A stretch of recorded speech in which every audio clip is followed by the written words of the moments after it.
भक्त कथा। धन्ना जाट के साथ खाना खाते थे भगवान। बिना बीज बोए खेत में उगता था अनाज। धन्ना जाट का नाम प्रमुख संतों में लिया जाता है।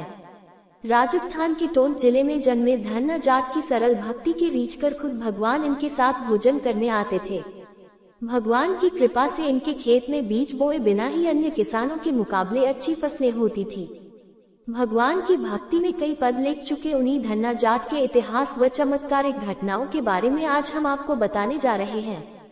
धन्ना का जन्म टोंक जिले के धुवान गांव में हुआ, जबकि अनंत दास वैष्णव की धन्ना की परछाई के अनुसार उनका जन्म धुवान से करीब 6 किलोमीटर दूर खीरपुर अथवा खैरागढ़ में विक्रम संवत 1425 से 1515 के बीच हुआ। धन्ना जाट संत रामानंद के शिष्य थे। धन्ना जाट के पिता किसान होकर भी गाय, गंगा, ब्राह्मण व ठाकुर जी के भक्त थे। एक बार घर पधारे कुलगुरु से उन्होंने उनकी शालग्राम की बटिया मांगी तो कुलगुरु ने भी उन्हें ये कहते हुए दे दी कि इनकी रोजाना पूजा कर भोग लगाना।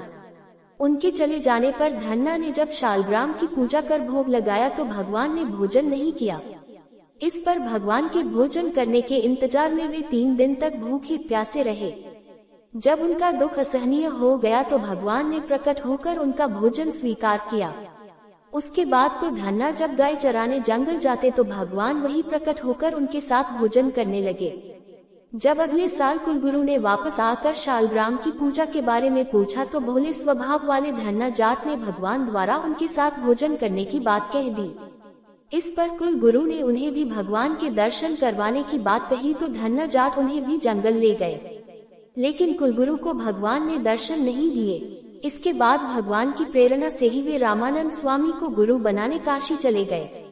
उन्हें गुरु बनाकर वे फिर खैरागढ़ आकर भक्ति भाव में लग गए। एक बार खेत में बीज बोने जा रहे धन्ना जाट को गांव में संतों का समागम दिखा तो उन्होंने अपना सारा अनाज उन संतों को दे दिया। इस पर उनका हाली व पिता काफी नाराज हुए, लेकिन धन्ना जाट सब भगवान पर छोड़ निश्चिंत हो गए। इसके बाद तो 5वें दिन ही खेत में बीज अपने आप उगना शुरू हो गए। अन्य किसानों की तुलना में उनके खेत में 1.25 गुना ज्यादा फसल हुई। इसके बाद तो धन्ना की जय जयकार होने लगी। बहुत समय बाद धन्ना का हाली फसल तैयार होने पर अनाज बैलगाड़ी में भरकर गांव ला रहा था। रास्ते में भूखे प्यासे संत देख धन्ना ने अनाज फिर उन्हें देना शुरू कर दिया। ये देख हाली नाराज हो गया। अपना हिस्सा लेकर वह ये कहते हुए चला गया कि अब से वह उनके खेत में काम नहीं करेगा।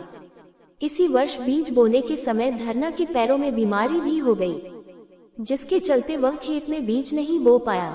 कुछ दिनों में खेत में तूंबे उगने लगे, जिन्हें देख हाली व गांव के लोग मजाक करने लगे कि अब की बार धन्ना तूंबे की रोटी खाएगा।